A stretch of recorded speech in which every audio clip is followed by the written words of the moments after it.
Assalamualaikum Ustaz. Waalaikumsalam warahmatullahi wabarakatuh. Saya mau tanya, ada orang tua masih hidup tapi dia membagi harta warisan kepada anaknya, namun ada satu anaknya tidak dia kasih karena sikit pun tak dia kasih. Gimana itu Pak Ustaz? Kalau dibagi waktu masih hidup namanya hibah. Kalau dibagi masih hidup tapi diserahkan sesudah mati namanya wasiat. Wasiat tak boleh lebih dari total sepertiga harta. Itu ruko yang ada di Batam, ku kasih untuk kau, tapi nanti sesudah aku mati, apa namanya? Wasiat. Ternyata harga ruko itu 1 miliar. Harga ruko 1 miliar, warisan dia totalnya 2 miliar. Maka yang sah untuk si anak hanya 666 juta. Yang 1,3 mesti tetap dibagi kepada ahli dua. Kalau serahkan masih hidup, ambillah bulat-bulat, namanya hibah, tak ada batasannya. Kalau diserahkan setelah mati namanya wasiat. Dibagikan ketika hidup baru diserahkan setelah mati namanya wasiat. Adapun pembagian harta warisan sesudah mim datema taya bawati. Jelas. Jadi ini kenapa pula masih hidup sudah bagi harta warisan? Inilah gara-gara tak mengaji. Makanya kalau ada acara pengajian, jangan lagi pengajian arisan, judulnya sabar, tawakal. Pengajian arisan kita pada bulan Januari 2021 ini adalah tentang warisan. Apa itu warisan? Bagaimana pembagian warisan? Bolehkah warisan dibagi ketika hidup? Apa nama hibah? Apa itu wasiat? Supaya jangan salah kaprah. Ini banyak orang tua kalau udah cerita warisan, Bu, gimana masalah warisan? Aja tanya-tanya warisan, aku belum mati lagi. Padahal setelah mati menyimpan warisan sama dengan bom atom, bom waktu yang akan meledak. Ini saya menduga bahwa si bapak ibu ini marah kepada anaknya yang satu nih, maka biar supaya jangan dapat dibaginya. Ini untuk kau, untuk kau. Adapun kau matilah kau tak dapat. Tak bisa. Maka kita kalau salah jangan salah 2 kali. Dulu salah kita karena tak mendidik dia. Dulu salah kita tak mengajar dia. Sekarang dia menjadi pemabuk, pecandu narkoba. Yang salah kita atau dia? Kita yang salah. Maka pembagian harta warisan hak dia ada pada harta kita, karena dia adalah anak kita. Dia tak pernah minta jadi anak kita, kita pun tak pernah minta dia jadi anak kita. Allah yang mengirimkan dia ke rahim ibu. Didik dia dengan baik. Kalau sudah dididik dengan baik tak juga baik. Takdir seperti Nabi Nuh punya anak Kan'an, tapi dia tetap punya jatah harta setelah kita meninggal. Bagilah menurut ilmu faraid pembagian harta warisan. Walakum nisfu ma taraka azwajukum illam yakul lahunna walad. Kamu suami dapat setengah harta istrimu kalau tak ada anak. Fa in kana lakum waladun falahunnar rubu'u. Kalau kamu punya anak maka istri dapat 1/4, istri dapat 1/8. Fa in kana lahunna waladun falakumur rubu'u. Kalau ada anak suami dapat 1/4. Kalau tak ada anak suami dapat setengah. Istri dapat 1/4 kalau tak ada anak. Kalau ada anak, istri dapat 1/8. Anak laki-laki, lidzakari mislu hadzil unsayain. Anak laki-laki dapat 2 kali bagian anak perempuan. Jadi kalau anak perempuan 25 juta, anak laki-laki 50 juta. Karena laki-laki lebih besar tanggung jawabnya. Laki-laki membiayai nikah, laki-laki mengasih nafkah, laki-laki menjadi kepala rumah tangga, laki-laki mengasih mahar. Itulah maka laki-laki diberikan kelebihan, bukan karena Islam diskriminatif. Maka jelaskan nih kepada anak cucu kita, kalau tidak nanti kita akan salah, anak cucu kita akan salah, dan dia menjadi mengalir amal salah, bukan amal ya. Apakah kalau lagi haid boleh baca Quran melalui aplikasi di handphone? Orang yang sedang menstruasi, maaf beribu maaf, tak boleh megang Quran. tak boleh bawa Quran, tak boleh baca Quran, tak boleh masuk masjid, tak boleh sholat, tak boleh tawaf, tak boleh puasa. 7 menurut fikih Islam wa adillatuh Syekh Wahbah Zuhaili. Tak boleh megang Quran, tak boleh bawa Quran, tak boleh baca Quran, tak boleh masuk masjid, tak boleh sholat, tak boleh tawaf, tak boleh puasa. Itu mazhab yang saya pakai. Lalu Pak Ustadz, kalau baca Quran melalui aplikasi, membaca Quran bagi perempuan yang haid boleh dengan dua catatan pengecualian. Pertama, dia hafal Quran. Orang hafal Quran paling tidak mengulangi hafalannya 1 hari 2 juz. Kalau tak diulangi 2 juz hilang. Maka ibu yang punya anak hafal Quran, berarti 1 hari 2 juz mengalir pahala untuk ibu, baik hidup maupun mati. Lalu kemudian 1 bulan 2 kali khatam, setahun 24 kali khatam. Beruntungnya punya anak hafal Quran. Mudah-mudahan anak kita hafal Quran. Hafal Quran anak gadis kita, dia mengulang 1 hari 2 juz, dia boleh mengulang an zahri qalbin, dalam hati. Maka nanti kalau ibu nampak ada anak ibu, diam aja. Itu dia sedang ngulang hafalan. Kalau dia hafal Quran. Kalau tak hafal, tak tahulah tak apa dia. Yang kedua, guru boleh membaca walaupun sedang haid, tapi ayatnya potong-potong. Guru tahfiz di pesantren. Anak-anak baca ya. Innallaha la yastahyi ayyat riba, potong-potong, dibacanya pangkal. Silakan baca. Innallaha la yastahyi ayyat masalam faham. Boleh. Tak boleh dia baca normal macam orang yang sedang dalam keadaan suci, karena Quran itu suci sedangkan dia dalam keadaan haid, dalam keadaan kotor secara spiritual, bukan secara zohir. Karena perempuan itu tetap bersih tapi tidak suci. Bersih tubuh, sama macam maaf orang junub, badannya bersih tapi tidak suci menurut pandangan hakikat. Ini yang paling penting dipahami. Samakah pahala baca Quran melalui smartphone? Baca Quran di dinding, ada tertulis di situ dinding, masuk masjid. Ya ayyuhalladzina amanu taqullaha wal tanzur nafsum ma qaddamat lighad. Baca Quran di dinding. Yang satu lagi baca Quran di handphone. Kutiba alaikumul qitalu fil qatla al-hurru bil hurri wal 'abdu bil 'abdi wal unsa bil unsa.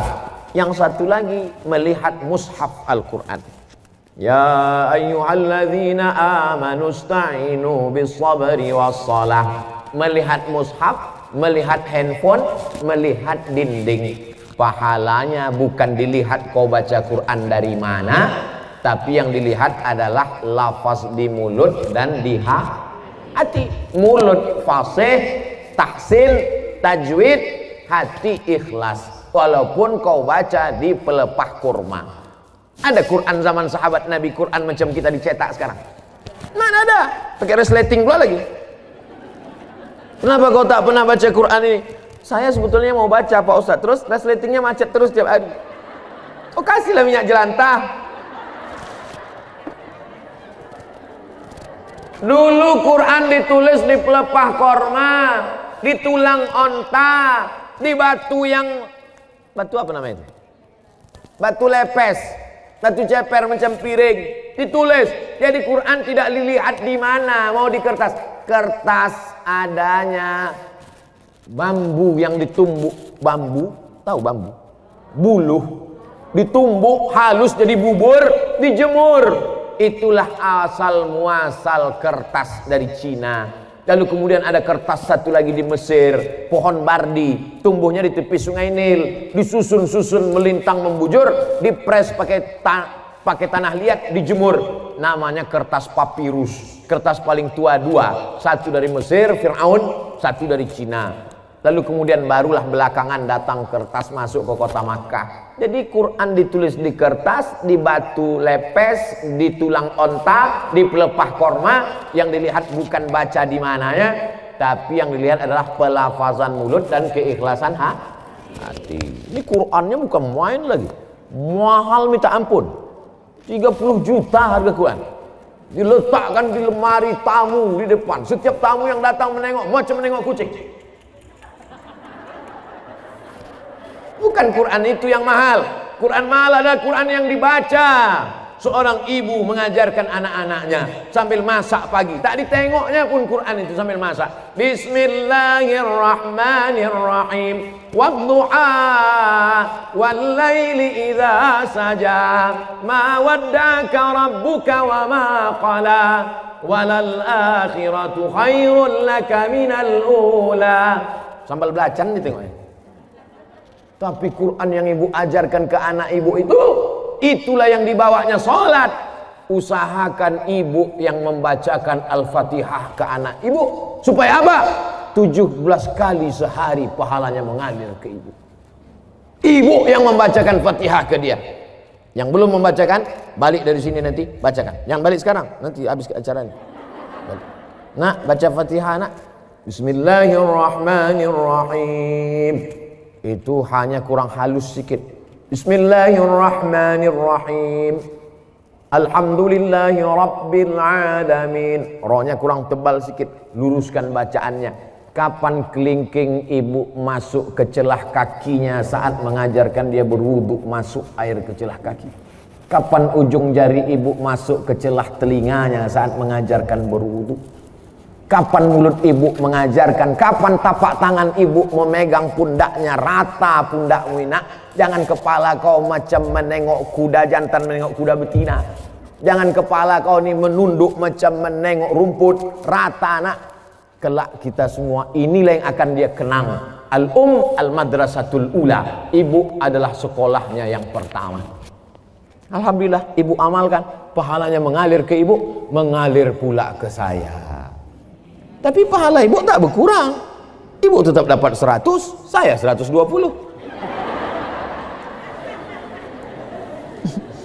Karena saya tengok ibu macam-macam tak setuju. Assalamualaikum Pak Ustaz. Waalaikumsalam warahmatullahi wabarakatuh.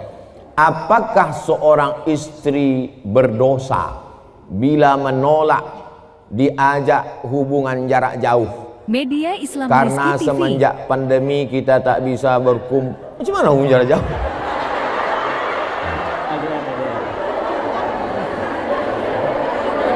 LDR. Apa arti LDR itu? Long distance relationship. Wah, macam ABG pula Ustaz.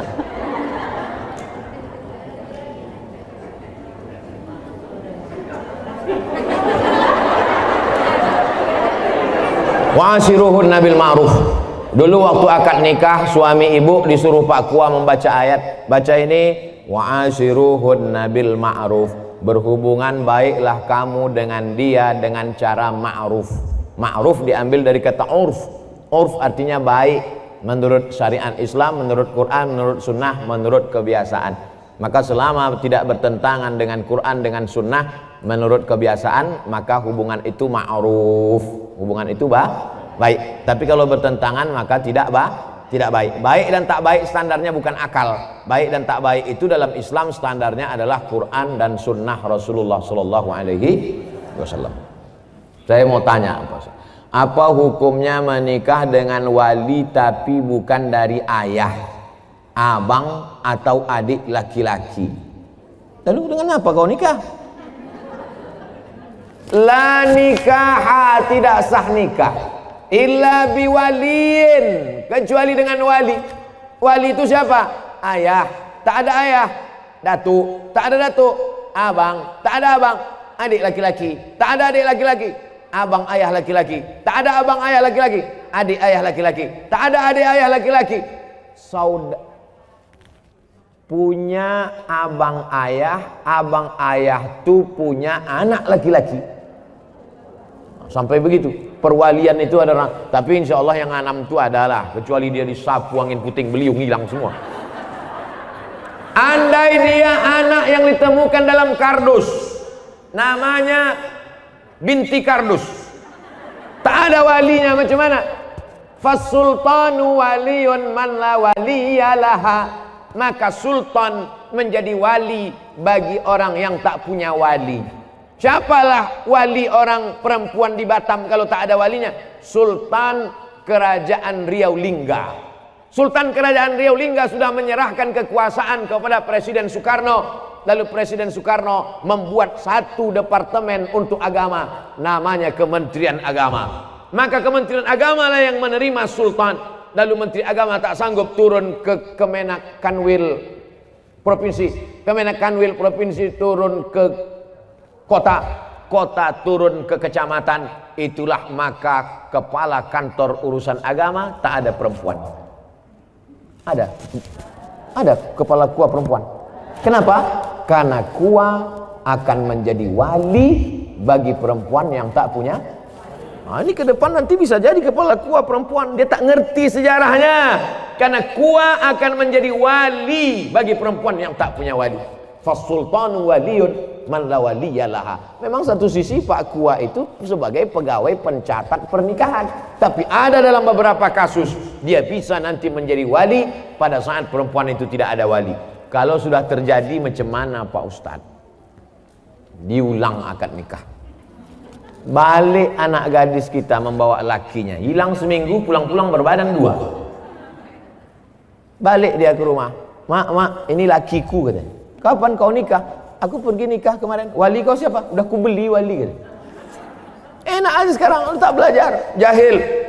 Jangan karena takut kepada orang, diulang akad nikahnya balik, cari walinya yang 6 tadi, lalu diulang. Aku nikahkan engkau dengan anakku dengan mahar, aku nikahkan kau dengan cucuku dengan mahar, ku nikahkan kau dengan adikku, ku nikahkan dengan keponakanku dengan mahar sebentuk cincin emas tunai. Sah.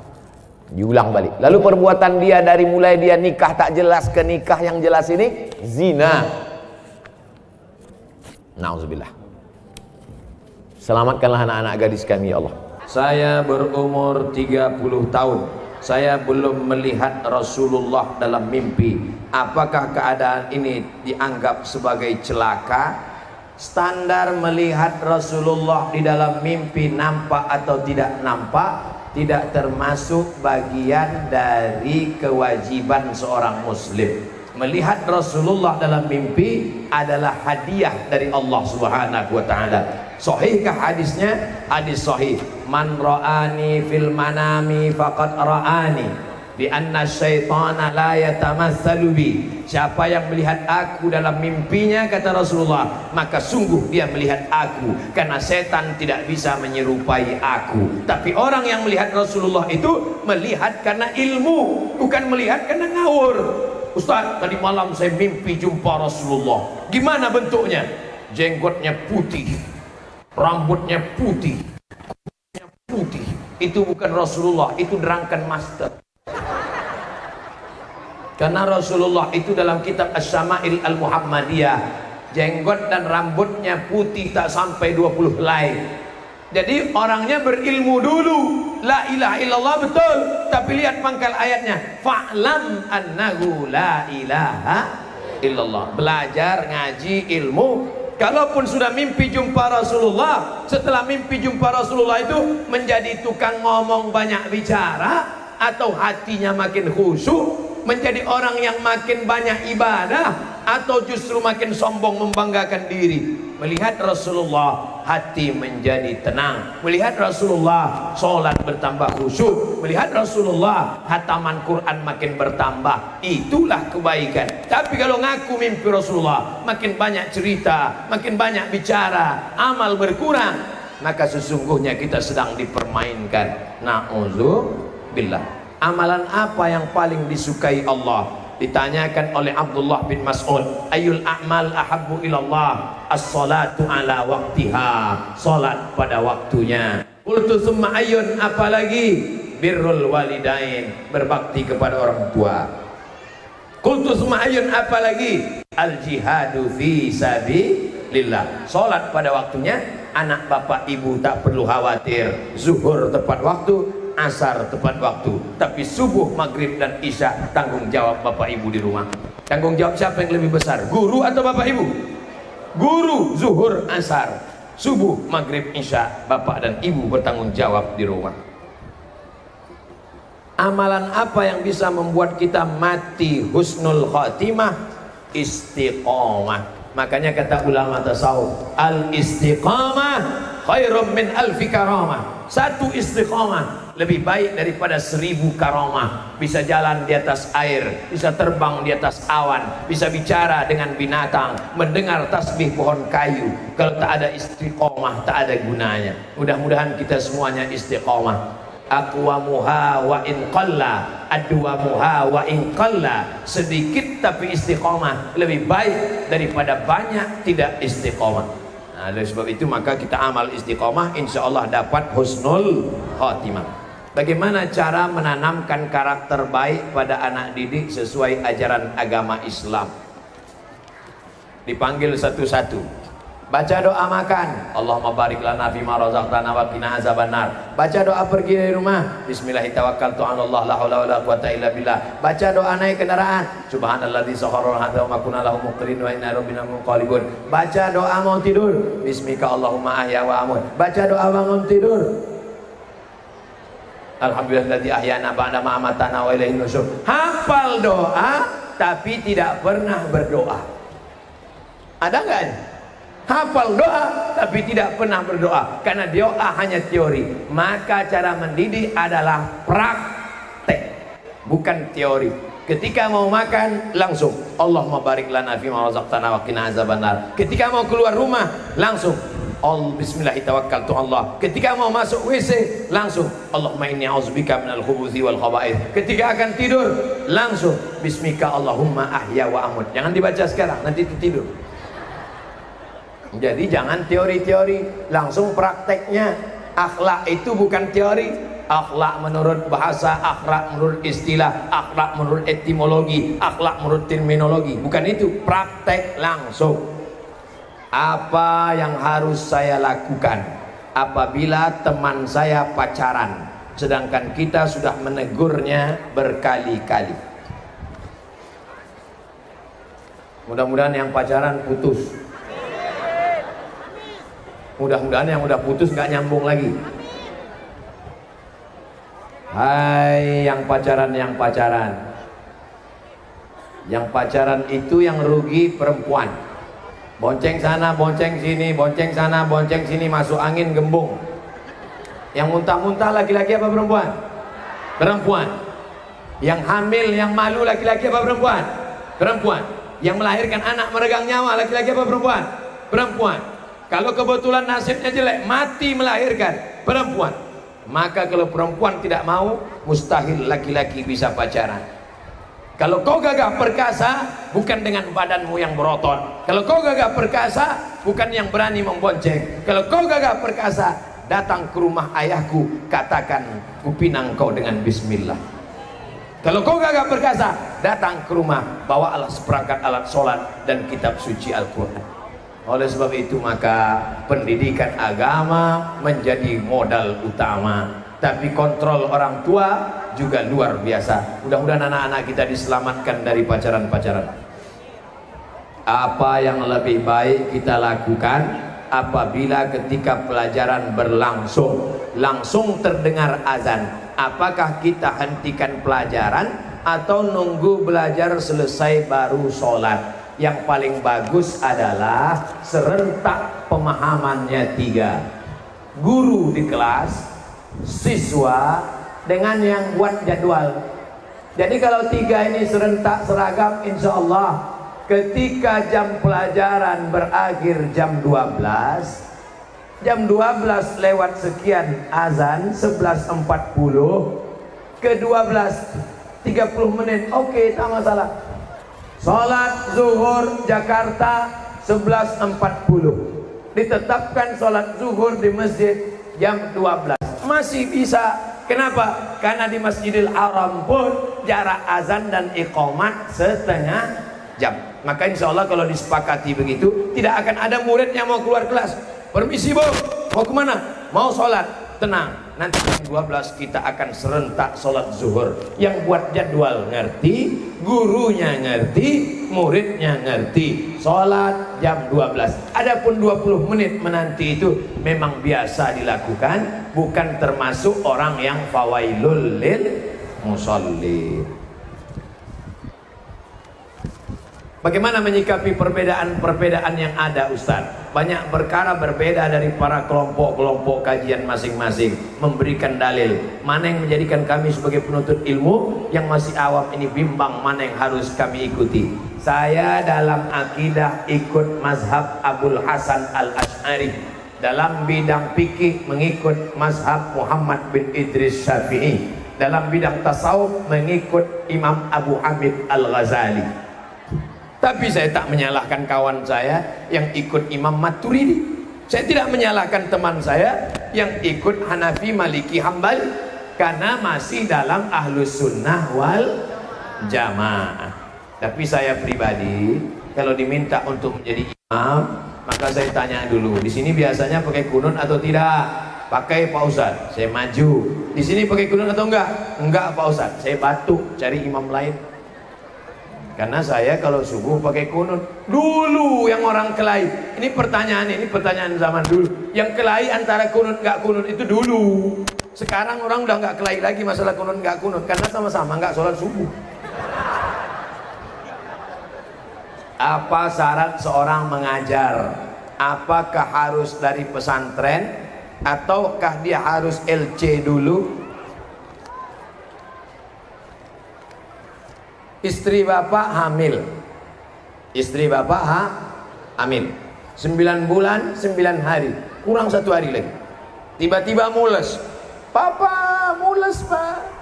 Akhirnya bapak bawa. Saking mau cepatnya belum sampai rumah sakit ada tertulis dokter. Langsung bapak mampir ketuk pintu. Dokter, tolong bantu, istri mau melahirkan. Lalu dokter buka pintu. Mohon maaf, Pak, saya memang dokter. Tolong istri saya. Mohon maaf, saya dokter hewan. Bapak mau nggak nyerahkan istri bapak ke dokter hewan?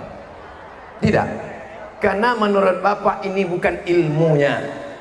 Bapak takut menyerahkan istri ke dokter hewan karena tidak sesuai ilmunya menurut bapak. Padahal nyawa satu orang. Mengapa bapak mau mengikhlaskan amal bapak tidak bermakna pada orang yang tidak mengerti agama? Idza wusidal amru ila ghairi ahlihi fantaziris sa'ah. Kalau kau berikan sesuatu pada orang yang bukan ahlinya, maka tunggulah kehancuran.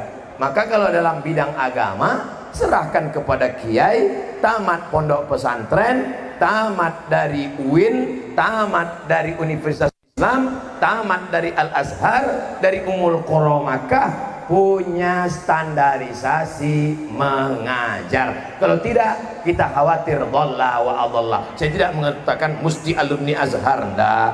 Dari UIN Ciputat, dari IAIN, dari Sekolah Tinggi Agama Islam, dari pondok pesantren, ini baik. Tapi mesti keahlian. Kita naik pesawat, tiba-tiba ngomong pilotnya, mohon maaf pilot yang asli sedang demam, saya sebenarnya super angkot untuk coba-coba. Mau nggak naik pesawat? Walaupun gratis, saya yakin turun semua. Sedangkan untuk naik pesawat dari Pekanbaru ke Jakarta aja kita nggak mau. Kenapa ibadah kita, sholat kita, puasa kita tidak kita serahkan pada orang yang tidak mengerti agama? Kenapa demikian? Maka penting mencari guru. Al-isnad minad din, kata Imam Abdullah ibn Mubarak. Sanad itu bagian dari agama. Laulal isnad laqala man syaa ma syaa. Kalaulah bukan sanad keilmuan dari kiai tuan guru sampai kepada sahabat Nabi, maka tak mungkin amal kita benar. Maka insya Allah di Jakarta ini masih banyak para alim ulama. Ikuti kajian Kiai Haji Al-Fadil, Kiai Mahfud Asirun, baca kitab kuning kajian tasawuf, nama kitabnya Tambihul Mughtarrin, peringatan pada orang-orang yang tertipu merasa sedang beramal padahal sebenarnya tidak beramal. Andai saya di Jakarta, andai saya tinggal di Jakarta, pasti saya tidak absen mengikuti kajian kitab Tambihul Mughtarrin yang ditulis oleh Imam Abdul Wahab As-Sa'rani, ulama besar, murid dari Imam Jalaluddin Abdurrahman As-Suyuti, di antara wali-wali Allah Subhanahu wa taala. Ikuti kajiannya, cari jadwalnya, nama kitabnya Tambihul Mughtarrin. Itulah beberapa pertanyaan. Mudah-mudahan kajian kita siang ini menyebabkan turunnya rahmat dan barakah pada keluarga besar Al-Maka insyaallah. Ala hadhihi niyyah wa kulli niyatin salihah. Al-Fatihah. A'udzubillahi minasyaitonir rajim. Bismillahirrahmanirrahim. Alhamdulillahirabbil alamin. Arrahmanir rahim. Maliki yaumiddin. Iyyaka na'budu wa iyyaka nasta'in. Ihdinas siratal mustaqim. Siratal ladzina an'amta 'alaihim ghairil maghdubi 'alaihim waladdallin. Amin. Puncak dari pengajian adalah doa, karena majelis kita ini diaminkan oleh para malaikat. Aminkan doa Kiai Sahibul Fadilah Kiai Haji Mahfud Asirun. Aminkan, khusyuk, mudah-mudahan Allah mengabulkan doa kita. Terima kasih. Assalamualaikum warahmatullahi wabarakatuh.